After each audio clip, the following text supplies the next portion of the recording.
1975년 5월 경상남도 작은 시골 마을. 모내기철이 한창이었습니다.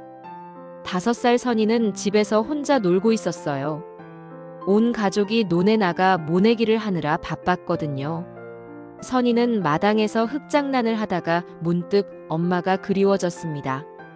아침에 엄마가 말했거든요. 선아, 엄마 논에 가서 일할 테니까 집에서 착하게 놀고 있어. 밥은 할머니가 줄 거야. 하지만 할머니는 이웃집에 가셨고 선이는 혼자였어요. 엄마가 보고 싶어서 견딜 수가 없었습니다. 선이는 작은 다리로 똑똑 걸어서 집 밖으로 나갔어요. 엄마를 찾으러 가기로 한 거예요. 마을 어른들이 모두 논에 나가 있어서 골목은 조용했습니다. 선이는 엄마가 어느 논에 있는지 몰랐어요. 그냥 논이 있는 쪽으로 걸어갔습니다. 논뚝길을 따라 걸으면서 선이는 엄마를 불렀어요. 엄마, 엄마. 하지만 들리는 건 개구리 소리와 바람 소리뿐이었습니다. 선이는 계속 걸었어요.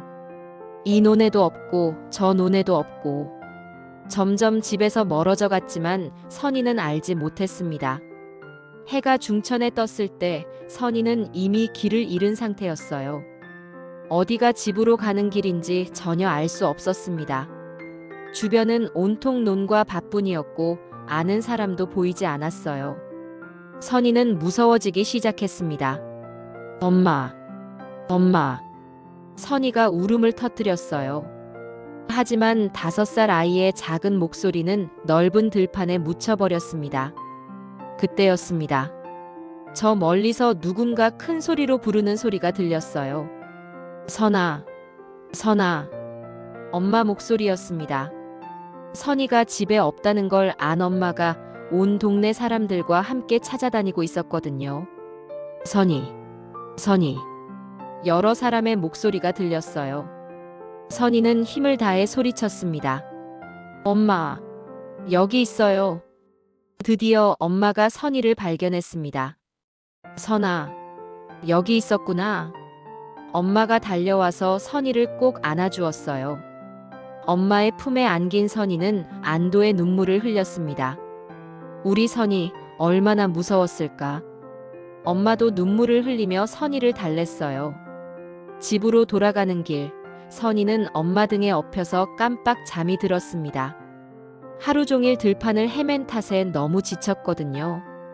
그날 저녁 집에 도착한 선이는 밥도 제대로 먹지 못했어요. 몸이 나른하고 기운이 없었습니다. 괜찮겠지. 피곤해서 그런 거야. 엄마는 선이를 재우면서 생각했어요. 하지만 밤이 되자 선이에게 열이 나기 시작했습니다. 어머, 선이 몸이 뜨거워. 엄마가 선이의 이마에 손을 대어보니 펄펄 끓고 있었어요. 여보, 선이가 열이 나요. 아빠가 달려왔습니다. 병원에 데려가야겠어. 하지만 1975년 시골에는 제대로 된 병원이 없었어요. 마을에 있는 건 작은 의원 하나뿐이었습니다.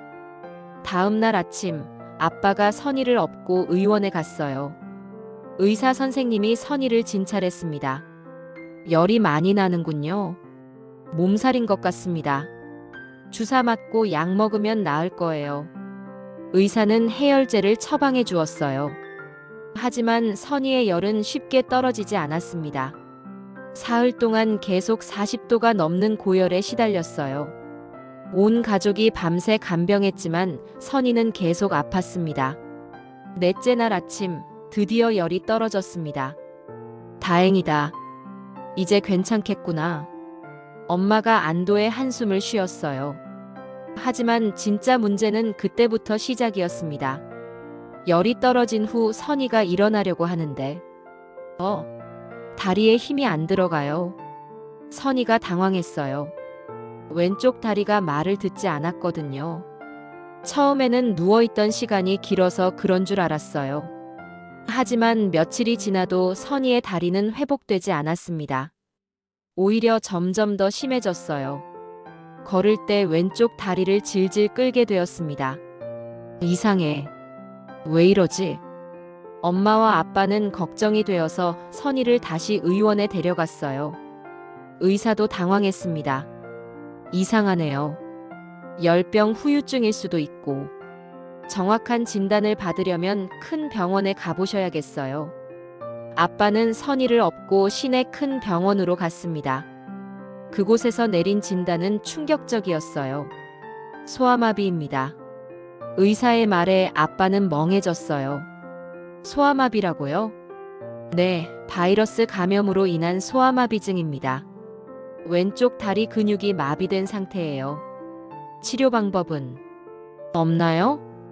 의사는 고개를 저었습니다. 안타깝지만 완치는 어렵습니다. 재활 치료를 하면 조금 나아질 수는 있지만 평생 불편하실 것 같습니다. 아빠는 하늘이 무너지는 것 같았어요. 집으로 돌아가는 길, 아빠는 선희를 업고 말없이 걸었습니다. 선희는 아빠가 왜 이렇게 조용한지 몰랐어요. 아빠, 제가 빨리 나을 거죠? 응. 선희는 씩씩하니까 금방 나을 거야. 아빠는 울음을 참으며 대답했습니다. 집에 도착해서 엄마에게 병원 결과를 말할 때 엄마는 주저앉아 버렸어요. 소아마비라고요? 우리 선희가. 눈물이 쏟아졌습니다. 그날부터 온 가족이 선희를 위해 온갖 노력을 했어요. 침도 맞춰보고 한약도 지어 먹이고 민간요법도 다 써봤습니다. 송충이를 볶아서 가루낸 것까지 먹여봤어요. 하지만 백약이 무효였습니다. 선희의 다리는 나아지지 않았어요. 그 후 5살 선희는 작은 방에 틀어박혀 혼자 노는 게 일상이 되었습니다. 엄마가 헌옷으로 만들어준 봉제 인형과 깨진 사기 조각으로 소꿉놀이를 했어요. 가끔 골목에서 또래들이 노는 소리가 들려오면 선희는 힘없이 벗겨지는 고무신을 끈으로 꽁꽁 묶어매고 절름절름 걸어 나갔습니다. 대문 밖에서 멀찍이 서서 친구들이 노는 모습을 바라봤어요. 가끔은 용기를 내서 함께 땅 따먹기나 공기놀이를 하기도 했지만 대부분은 그냥 바라보기만 했습니다. 더 가슴 아픈 건 선희가 엄마 찾아 나섰던 그날이 평생 잊혀지지 않는다는 것. 과연 선희는 이 장애를 안고 어떻게 살아갈까요? 8살이 되어 학교에 입학한 선희에게는 어떤 일들이 기다리고 있을까요? 장애를 가진 사람에게 결혼은 때로 무거운 짐이 됩니다. 사랑보다는 현실을, 감정보다는 의무를 먼저 생각하게 되죠. 22년이 흘렀습니다. 5살 때 소아마비에 걸렸던 선희는 이제 27살 성인이 되었어요. 그동안 선희는 정말 열심히 살았습니다. 8살에 초등학교에 입학할 때는 매일 아버지 자전거에 실려 다녔어요. 걷는 게 조금씩 나아져서 중학교는 걸어서 간 날이 많았고 여고 때는 힘들게 배운 자전거를 타고 다녔습니다. 자전거를 배울 때는 정말 힘들었어요. 수백 번은 넘어지고 온 다리에 성한 곳이 없을 만큼 멍투성이가 되었거든요. 하지만 포기하지 않았습니다. 자전거를 타고 학교 오가는 시간만큼은 장애의 굴레에서 탈출하는 시간이었거든요. 절룩이며 걷는 모습을 보이지 않아도 되고 앞에 가는 학생을 따라잡을 수도 있었으니까요. 대학 진학은 못했습니다. 농촌에서는 대지주가 아니고서는 다들 형편이 빠듯해서 장남인 큰오빠와 막내만 대학에 보내고 중간은 고등학교만 나왔거든요. 선희도 부모님께 왜 나는 대학에 안 보내주느냐고 따지지 못했어요. 장애가 있는 자신이 이미 부담이라는 걸 알고 있었거든요. 실업계 여상을 졸업하고 선희는 제과 대리점에 격리로 취직했습니다. 월급이 47,000원에서 5만원쯤 되었는데 오빠 등록금도 보태고 동생들 용돈도 주고 자신의 방송통신대 등록금과 책도 사며 요긴하게 썼어요. 선희는 나름대로 꿈이 있었습니다. 방통대 행정학과를 졸업하면 공무원 시험에 합격해서 평생 독신으로 잘 살아보겠다는 야무진 계획이었어요. 결혼은 생각해 본 적도 없었습니다. 누가 장애인인 자신을 좋아해 줄 거라고 생각하지도 않았고 굳이 누군가에게 짐이 되고 싶지도 않았거든요. 하지만 운명은 선희의 계획과 다른 길로 흘러갔습니다. 1985년 선희가 27살 되던 해였어요. 관절염을 심하게 앓던 아버지가 한쪽 폐까지 망가져서 곧 돌아가실 지경이 되었습니다. 의사는 말했어요. 이제 시간이 많지 않으실 것 같습니다. 마음의 준비를 하세요. 온 가족이 절망에 빠졌어요. 아버지는 병상에 누워 계시면서도 자식들 걱정만 하셨습니다. 그날 밤 선희는 아버지 방 앞을 지나가다가 흐느끼며 말씀하시는 소리를 엿듣게 되었어요. 선희를 결혼도 못 시켰는데 내가 어째 눈을 감노. 선희의 가슴이 내려앉는 것 같았습니다. 당신이 죽을지도 모르는 상황에서 죽음에 대한 두려움이나 삶에 대한 애착이 아닌 자책을 하고 계시다니. 선희는 방으로 돌아가서 밤새 울었어요. 내가 아버지에게 이런 걱정을 끼쳐드리고 있구나. 하지만 더 큰 충격은 그 다음이었습니다. 며칠 후 2살 아래 막내 남동생이 선희에게 다가와서 말했어요. 누나, 걱정하지 마. 누나 결혼 못하면 나하고 살면 돼. 나도 결혼 안 하고 누나랑 살 테니까 아버지한테 그렇게 말씀드릴게. 선희는 그 말을 듣고 더욱 절망스러웠어요. 장애가 있는 자신이 부모님께 아픈 손가락인 건 알고 있었지만 남동생한테까지 짐이 되고 있는 줄은 꿈에도 몰랐거든요. 그날 밤 선희는 결심했습니다. 이렇게 가족들에게 짐이 되어서는 안 되겠다고. 며칠 후인 12월 어느 일요일 오후였어요. 눈발이 조금 날리는 추운 날이었습니다. 작은 오빠 친구가 집에 놀러 왔는데 인상이 좋아 보였어요. 그동안 오빠 친구들이 수없이 들락거려도 쓴 커피 한 잔 갖다 준 적이 없었는데 그날 그 사람한테는 따뜻한 유자차를 타서 얌전히 들여놓았습니다. 유자차를 건넬 때 오빠 친구가 목례하면서 선희를 보고 환하게 웃었어요. 그 순간 선희의 가슴이 콩콩 뛰었습니다. 하느님, 저를 불쌍히 여기시면 저 사람을 제 짝으로 주세요. 선희는 마음속으로 간절히 기도했어요. 그런데 신께서 그 기도를 들으셨는지 다음날 그분한테서 전화가 왔습니다. 전화를 받은 둘째 오빠가 씩 웃으며 물었어요. 내 친구 웅이가 너 중매하겠다는데 어쩌지? 선희는 망설이지 않고 대답했습니다. 그러라고 하세요. 왠지 느낌이 좋았어요.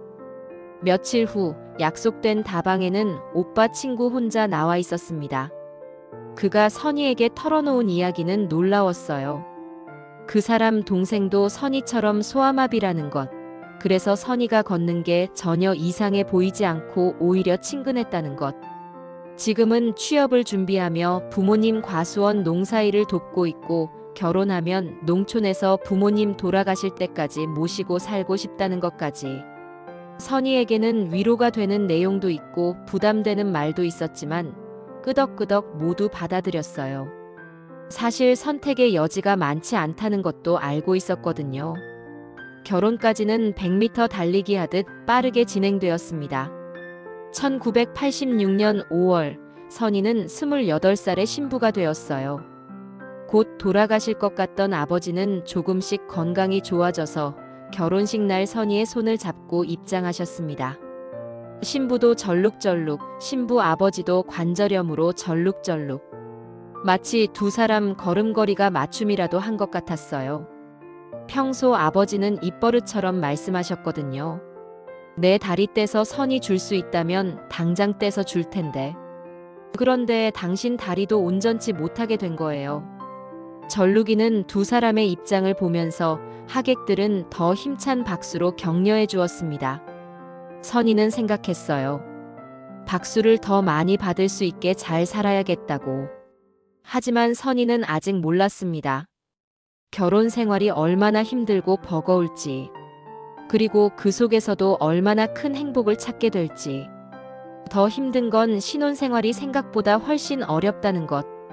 과연 장애를 가진 27살 새댁 선희는 시댁에서 어떤 일들을 겪게 될까요? 그리고 첫 아이를 낳고 기르면서 마주하게 될 현실은 무엇일까요? 내가 이런 예쁜 아이의 엄마가 되다니. 특히 장애를 가진 몸으로 마주한 시댁 생활은 더욱 혹독했죠. 결혼 후 선희가 들어간 시댁은 생각보다 규모가 컸습니다. 과수원이 꽤 넓었고 농사철이 되면 품일꾼들이 수십 명씩 왔어요. 시부모님, 시동생, 그리고 선희 부부까지 합해서 5식구가 함께 사는 대가족이었습니다. 하지만 막상 결혼하고 보니 현실은 달랐어요. 시어머니는 허리 디스크로 누워만 계셨습니다. 몇 년 전부터 허리가 아프셔서 거의 일어나지도 못하는 상태였어요. 그래서 집안일은 모두 선희 몫이 되었습니다. 5식구 살림에 과수원 농사 뒷바라지까지. 선희는 새벽 5시에 일어나서 밤 11시가 넘어서야 잠자리에 들 수 있었어요. 아침에 일어나면 먼저 가족들 아침 준비를 해야 했습니다. 밥 짓고 국 끓이고 반찬 준비하고 시아버지와 남편 그리고 시동생까지 세 남자분의 입맛을 맞춰야 했어요. 아침을 차려드리고 설거지를 마치면 곧바로 과수원 일이 기다렸습니다. 품일꾼들이 와서 일하는 동안 그들의 새참을 준비해야 했거든요. 오전 새참, 점심, 오후 새참까지 하루에 3번을 해야 했어요. 한 번에 2030명분을 준비해야 했는데 장애가 있는 다리로 그 무거운 국수와 반찬들을 나르는 건 정말 힘들었습니다. 선희의 왼쪽 다리는 점점 더 아파왔어요. 하루 종일 서서 일하고 무거운 것들을 나르다 보니 다리가 퉁퉁 부어서 돌멩이를 달아놓은 것 같았습니다. 저녁에 잠자리에 들 때면 다리가 너무 아파서 잠을 이루기 어려웠어요. 그런데 시어머니는 선희의 고생을 당연하게 여기셨습니다. 며느리가 집안일 하는 게 당연한 거 아니냐고 하셨어요. 가끔 선희가 다리가 아프다고 하면 이렇게 말씀하셨습니다. 젊은 것이 뭐가 그리 아프다고 그러노? 나도 허리 아픈 거 참고 사는데. 선희는 아무 말도 할 수 없었어요. 자신이 장애가 있다는 걸 핑계로 삼고 싶지 않았거든요. 그래서 더욱 열심히 일했습니다. 다른 며느리들보다 더 잘해야 한다는 생각에 무리를 했어요. 그런 와중에 결혼 1년 만에 선희는 임신을 하게 되었습니다. 처음에는 기뻤어요. 드디어 나도 엄마가 되는구나. 하지만 곧 현실적인 걱정이 밀려왔습니다. 임신 중에도 집안일을 계속해야 했거든요. 시어머니는 여전히 누워 계셨고 대신해줄 사람은 없었어요. 입덧이 심할 때도 부엌에 서서 음식을 만들어야 했습니다. 냄새만 맡아도 속이 울렁거렸지만 참아야 했어요. 배가 불러올수록 일하기는 더욱 힘들어졌습니다. 무거운 국수통을 나르다가 넘어질 뻔한 적도 여러 번 있었어요. 남편에게 도움을 요청해봤지만 소용없었습니다. 여자일에 남자가 나서는 게 아니라고 하시는 시아버지 때문이었어요. 남편도 아버지 눈치를 보느라 선희를 도와주지 못했습니다. 그렇게 힘든 임신 기간을 보내고 드디어 딸을 낳았어요. 예쁜 딸이었습니다. 하지만 출산 후에도 선희의 고생은 끝나지 않았어요. 산후조리는 제대로 할 수 없었습니다. 시어머니가 누워 계시니까 가사일을 대신해줄 사람이 없었거든요. 출산 후 일주일 만에 선희는 다시 부엌에 서야 했어요. 아기를 돌보면서 동시에 집안일까지 해야 했습니다. 그때는 천기저귀를 썼는데 기저귀 빨래만 해도 손목이 아팠어요.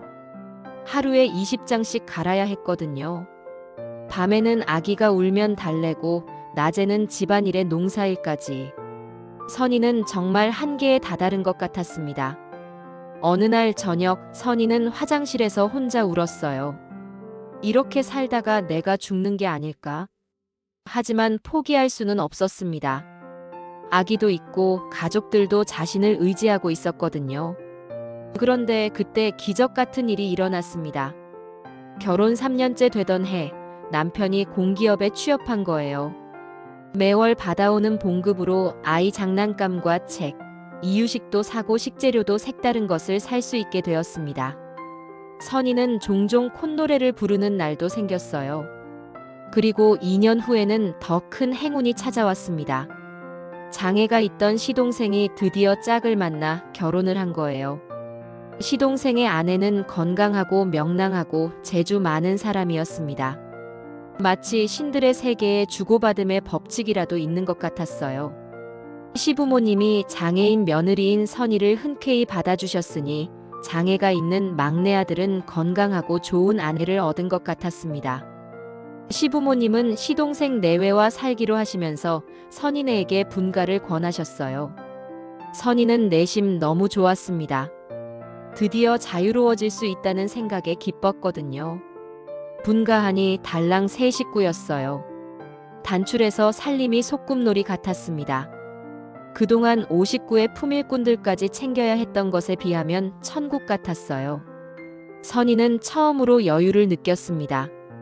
아침에 일어나서 남편과 딸만 챙기면 되니까 오전 시간이 남았어요. 그 시간에 딸과 함께 놀아주거나 책을 읽어줄 수 있었습니다. 하지만 선희는 아직 몰랐어요. 이제 진짜 시련이 시작될 거라는 걸. 더 큰 고민은 딸이 유치원에 입학하면서 시작된다는 것. 부모가 되면 자신보다 아이가 더 소중해집니다. 하지만 때로는 자신 때문에 아이가 상처받을까봐 더 아파하게 되죠. 분가를 하고 나서 선희는 처음으로 여유로운 생활을 할 수 있게 되었어요. 달랑 세 식구라서 살림이 소꿉놀이 같았거든요. 그동안 50구의 품일꾼들까지 챙겨야 했던 것에 비하면 천국 같았습니다. 아침에 일어나서 남편과 딸만 챙기면 되니까 오전 시간도 남았어요. 그 시간에 딸과 함께 놀아주거나 책을 읽어줄 수 있었습니다. 딸아이는 정말 예쁘게 자랐어요. 똑똑하고 밝은 성격이었습니다. 선희는 딸을 보면서 행복했어요. 내가 이런 예쁜 아이의 엄마가 되다니. 하지만 딸이 커갈수록 새로운 걱정이 생겼습니다. 1991년 딸이 5살이 되어 유치원에 입학했어요. 선희는 입학식에 참석했는데 다른 어머니들과 자신을 비교하게 되었습니다. 다른 엄마들은 모두 건강하고 멋있어 보였어요. 하지만 자신은 절룩거리며 걸어야 했습니다. 선생님이 말씀하셨어요. 어머님들, 앞으로 소풍이나 행사 때 많이 도와주세요. 아이들이 엄마와 함께하는 시간을 정말 좋아하거든요. 선희는 마음이 무거웠어요. 내가 나가면 딸아이가 창피해하지 않을까? 첫 번째 시련은 소풍날이었습니다. 동물원으로 가는 소풍이었는데 어머니들도 함께 참여하는 행사였어요. 선희는 고민했습니다. 가야 할까 말아야 할까? 딸이 엄마와 함께 가고 싶어 했지만 선희는 두려웠어요. 다른 아이들이 우리 딸을 이상하게 볼까봐. 결국 선희는 소풍에 가지 않았습니다. 딸은 실망했지만 이해한다고 했어요. 엄마, 괜찮아요. 선생님이랑 친구들이랑 재미있게 놀고 올게요. 딸의 배려스러운 말에 선희는 더욱 미안했습니다. 두 번째 시련은 어머니 모임이었어요. 유치원에서 어머니들끼리 친목을 다지는 모임이 있었습니다. 선희는 참석하고 싶었지만 용기가 나지 않았어요. 다른 엄마들과 대화할 때 뭐라고 말해야 할지 모르겠고 절룩거리는 모습을 보여주기도 싫었거든요. 그래서 이번에도 참석하지 않았습니다. 딸이 물었어요. 엄마, 다른 친구들 엄마는 다 왔는데 우리 엄마는 왜 안 와요? 선희는 변명할 수밖에 없었어요. 엄마가 몸이 좀 아파서. 딸은 고개를 끄덕였지만 아쉬워하는 표정이었어요. 하지만 정말 큰 충격은 운동회 날이었습니다. 유치원에서 운동회가 열렸는데 엄마 등에 업혀 달리기 경기가 있었어요. 선희는 참석했지만 경기에는 참여할 수 없었습니다. 장애가 있는 다리로 딸을 업고 뛸 수는 없었거든요. 그래서 딸은 친구 엄마 등에 업혀서 달렸습니다. 그때 딸아이의 표정을 선희는 절대 잊을 수 없어요. 쭈뼛하고 어색한 표정으로 주위를 둘러보더니 고개를 푹 숙이던 그 순간 선희의 가슴이 화끈거리고 딸아이한테 미안해서 어디론가 사라지고 싶었습니다.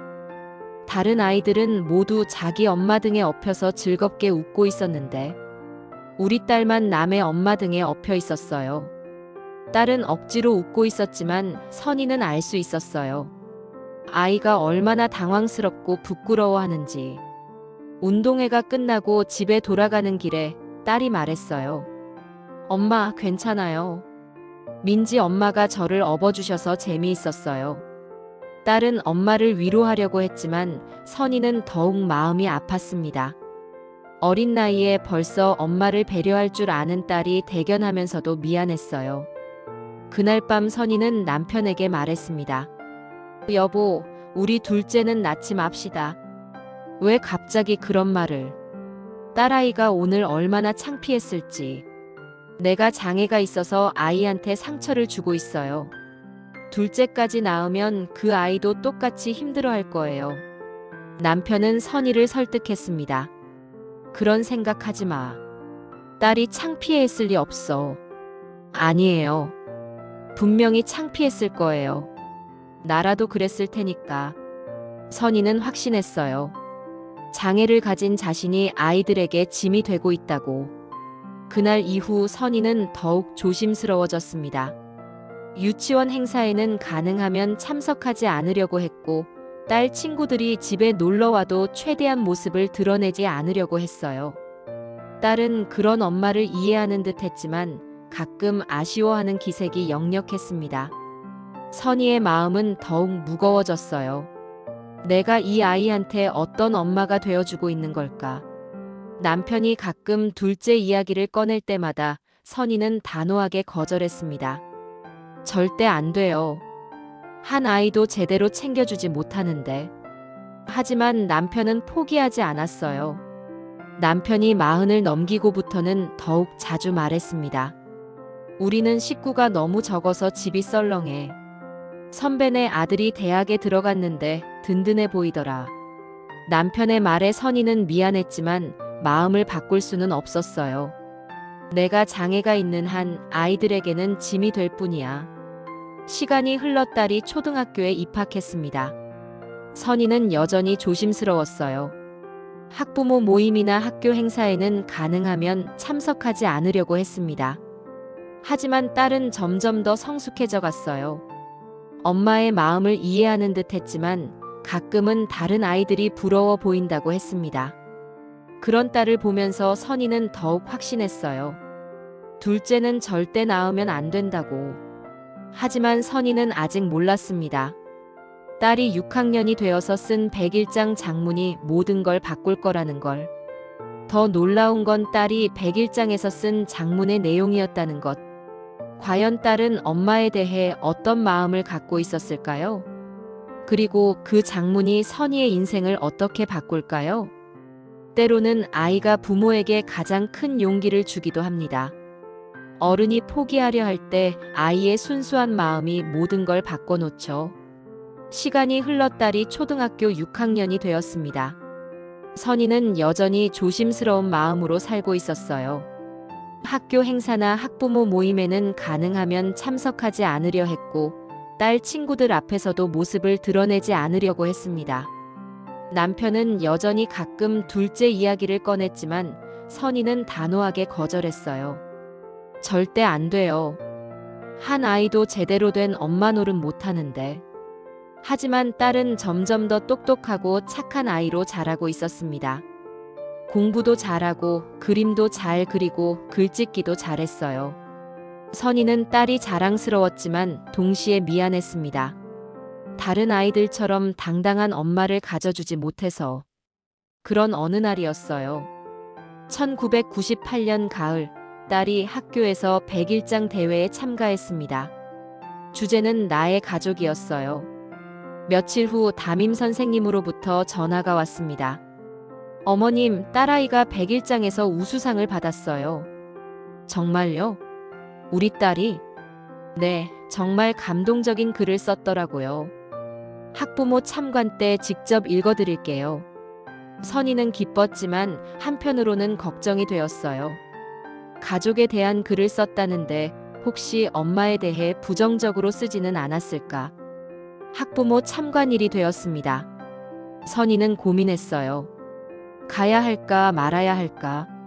하지만 딸이 상을 받았다는데 엄마가 안 갈 수는 없었습니다. 결국 선이는 용기를 내서 학교에 갔어요. 다른 부모들 사이에서 조용히 뒤쪽에 앉았습니다. 담임 선생님이 말씀하셨어요.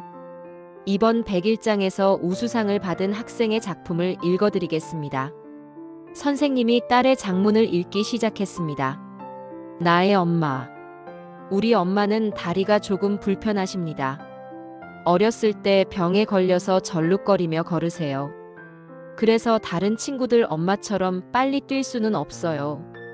운동회 때도 저를 업고 달릴 수 없었죠. 하지만 우리 엄마는 정말 많은 장점이 있어요. 첫째, 엄마는 정말 착하세요. 누구에게도 나쁜 말을 하지 않으시고 아픈 사람이나 어려운 사람을 보면 항상 도와주려고 하세요.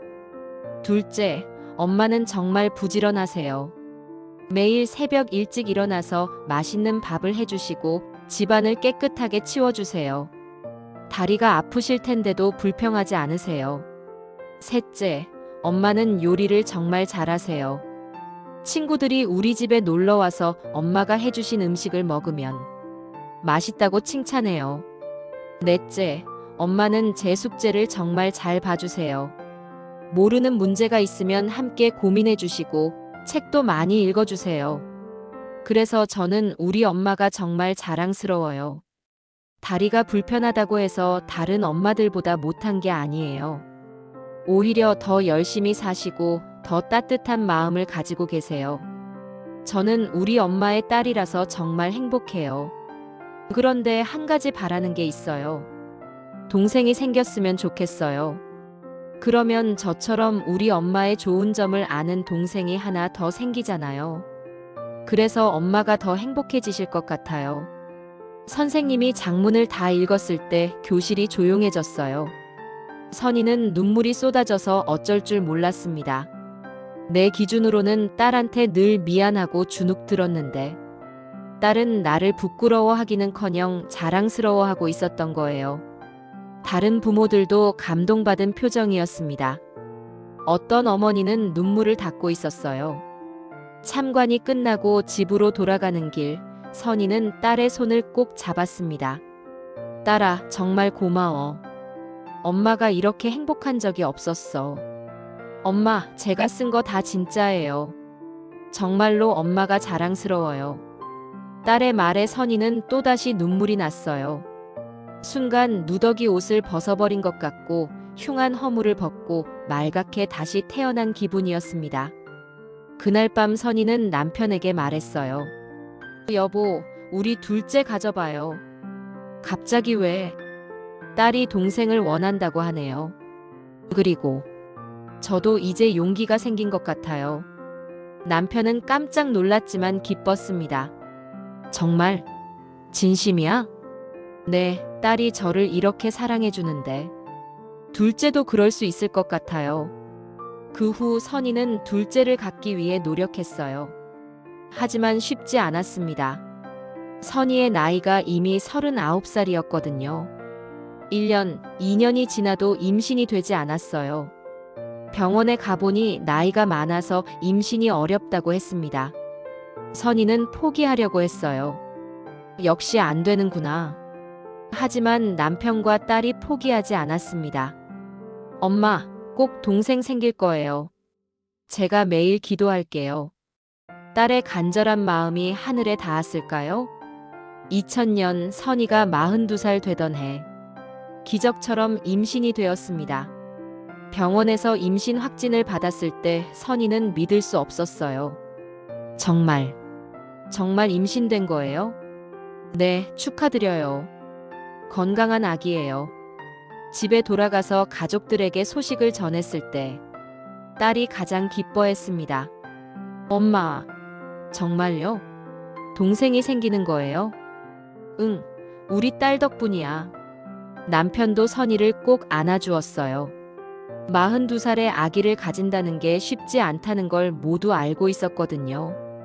남편은 임신 기간 내내 선이를 왕비 모시듯 했습니다. 걸을 때도 넘어질까봐 팔짱을 꽉 꼈고 차를 몰 때도 조심조심했어요. 몸에 좋다는 장어, 잉어, 온갖 보양식을 구해왔습니다. 그래서 둘째 태명은 기쁨이었어요. 정말 온 가족의 기쁨이었거든요. 딸도 엄마를 정성껏 돌봐주었습니다. 엄마, 무거운 거 들면 안 돼요. 제가 할게요. 학교에서 돌아오면 항상 엄마 배를 쓰다듬어 주었어요. 동생아, 빨리 나와. 누나가 기다리고 있어. 그렇게 온 가족의 사랑을 받으며 뱃속에서 자란 아기. 과연 어떤 아이로 태어날까요? 더 놀라운 건 이 아이가 태어난 후 보여준 놀라운 모습이었다는 것. 과연 이 특별한 아이는 어떻게 엄마를 지켜주게 될까요? 어떤 아이들은 태어날 때부터 특별한 사명을 가지고 오는 것 같습니다. 부모에게 용기를 주고 세상을 더 따뜻하게 만들기 위해서 말이죠. 2001년 3월, 선희는 42살의 아들을 낳았습니다. 42세 고령 출산이었지만 아기는 건강하게 태어났어요. 온 가족의 기쁨이었습니다. 남편은 44살의 늦둥이 아들을 얻었으니 세상을 다 가진 것 같았고 13살 딸은 드디어 생긴 동생이 너무 예뻤어요. 출산 후에도 남편은 선희를 정성껏 돌봐주었습니다. 아기 목욕을 함께 시키고 외출할 때면 남편이 포대기로 안고 다니고 놀이터든 어디든 둘째 육아는 남편이 도맡아 했어요. 아들이 걷고 말 배우는 과정 하나하나가 감동이고 감사였습니다. 선희는 생각했어요. 내가 어떻게 이런 행복을 누릴 수 있을까? 태교를 정말 잘했던 덕분일까요? 아니면 신께서 우리를 불쌍히 여겨 특별히 성격 좋은 아이를 허락해 주신 걸까요? 둘째 아들은 정말 특별했습니다. 구김없이 밝고 자신감이 넘치고 무한 긍정 에너지를 가진 아이였어요. 그런데 가장 놀라운 건 다른 것이었습니다. 엄마가 나이도 많고 장애까지 있다는 사실에 전혀 기죽거나 숨기려 하지 않았어요. 3살 때부터 그 모습이 드러났습니다. 동네 아이들과 놀 때 누군가 물으면 당당하게 대답했어요. 내 엄마는 왜 절룩거려? 우리 엄마는 어렸을 때 아파서 그래요. 하지만 요리 정말 잘해요. 아들은 엄마의 장애를 설명하면서도 항상 엄마의 장점을 함께 말했어요. 선희는 그런 아들이 대견하면서도 걱정되었습니다. 나중에 학교에 가면 친구들이 놀리지 않을까? 하지만 아들은 초등학교에 입학해서도 똑같았어요. 친구들을 자주 집에 데려와서 선뜻 엄마를 소개했습니다. 친구들아, 우리 엄마야. 엄마 요리 정말 맛있어. 친구들도 아들의 밝은 성격에 이끌려서 선희를 자연스럽게 받아들였어요. 어떤 친구는 이렇게 말하기도 했습니다. 아줌마, 떡볶이 정말 맛있어요. 우리 엄마보다 더 잘하세요. 그럴 때마다 아들은 자랑스러워했어요. 그치? 우리 엄마 요리 진짜 잘하지? 선희는 놀랐습니다. 첫째 딸 때는 항상 조심스러웠는데 둘째는 완전히 달랐어요. 어떤 상황에서든 선희를 곤란하게 하거나 숨고 싶은 마음이 들지 않게 엄마를 감싸주었습니다. 중학교에 올라가서도 마찬가지였어요. 체육대회 날이었습니다. 선희는 첫째 때의 기억 때문에 걱정이 많았어요. 혹시 아들이 창피해하지 않을까? 하지만 아들은 오히려 엄마에게 꼭 오라고 했습니다. 엄마, 꼭 와요. 친구들한테 우리 엄마 자랑하고 싶어요. 체육대회 날 선희가 조심스럽게 교실에 들어갔을 때 아들이 친구들에게 큰 소리로 말했어요. 친구들아, 우리 엄마 오셨다. 친구들이 인사했습니다. 안녕하세요, 아줌마. 아들은 친구들에게 자랑스럽게 말했어요. 우리 엄마 요리 진짜 잘해. 나중에 집에 놀러와서 먹어봐. 선희는 감동했습니다. 이 아이는 정말 다르구나. 고등학교 때도 똑같았어요. 친구들이 집에 놀러와서 선희가 해준 음식을 먹으면 칭찬을 아끼지 않았습니다. 아줌마, 진짜 맛있어요. 요리 학원이라도 다니셨어요? 그러면 아들이 대답했어요. 우리 엄마는 타고났어. 손만 대면 뭐든 맛있어져. 어떤 친구가 물었습니다. 그런데 아줌마는 왜 다리가? 아들이 태연하게 대답했어요. 어렸을 때 아프셨대. 하지만 그래서 더 대단한 거야. 이렇게 맛있는 요리도 하시고, 우리도 잘 키우시고. 친구들이 고개를 끄덕였어요. 정말 대단하시네요. 그런 아들을 보면서 선희는 생각했습니다. 내가 어떻게 이런 아이를 낳았을까? 모든 면에서 기대 이상이었어요. 대학에 진학해서도 아들의 성격은 변하지 않았습니다.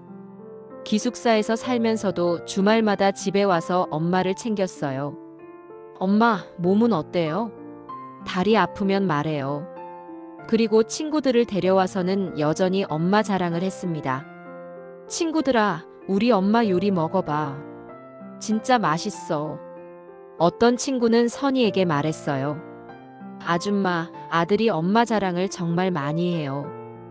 효자 맞네요. 군대에 간 후에도 마찬가지였습니다. 면회를 갔을 때 아들이 동료들에게 소개했어요. 우리 엄마야. 요리 정말 잘하시고 마음도 따뜻하셔. 동료들이 인사했습니다. 안녕하세요. 어머님 덕분에 맛있는 거 많이 먹겠습니다. 아들이 웃으며 말했어요. 우리 엄마가 싸온 음식 나중에 같이 먹자. 그렇게 시간이 흘러 2025년 현재 아들은 24살이 되었습니다.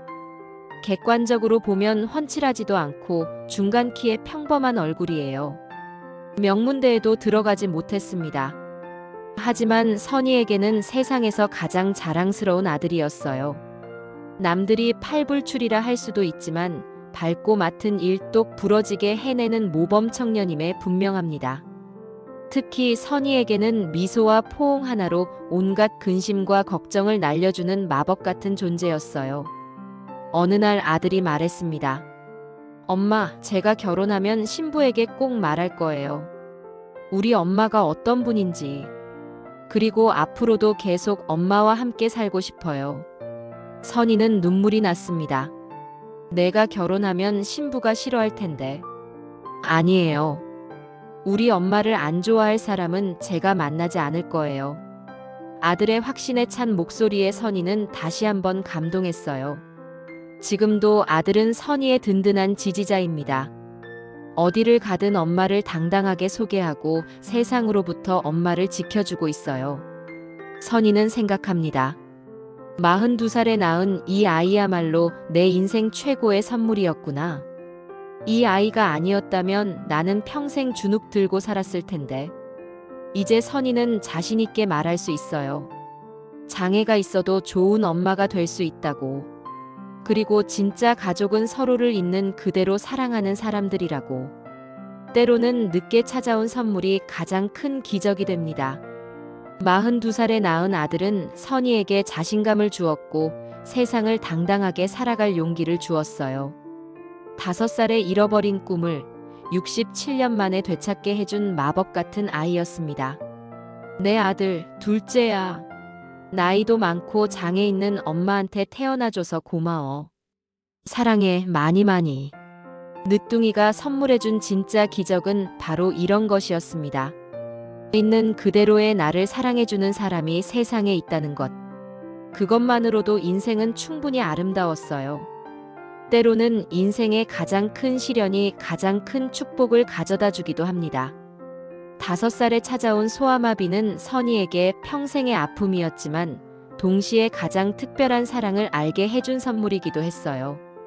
27살에 짐이 되지 않으려 선택한 결혼에서 진정한 가족을 만났고 장애 때문에 포기하려 했던 둘째에서 인생 최고의 기적을 발견했습니다. 42살에 낳은 아들은 단순히 늦둥이가 아니었어요. 엄마에게 당당함을 선물해준 천사였고 세상에 맞서 싸울 용기를 준 든든한 동반자였습니다. 엄마가 자랑스럽다고 말한 첫째 딸과 엄마를 지켜주겠다고 한 둘째 아들. 이 두 아이가 있었기에 선희는 비로소 깨달을 수 있었어요. 진정한 사랑은 완벽함에서 오는 게 아니라 있는 그대로를 받아주는 마음에서 온다는 것을. 장애가 있어도 나이가 많아도 부족함이 있어도 사랑하는 사람들 곁에서는 누구나 세상에서 가장 소중한 존재가 될 수 있다는 것을. 선희의 이야기는 이제 끝이 아닙니다. 오늘도 아들의 따뜻한 포옹 속에서 새로운 하루를 시작하고 있으니까요.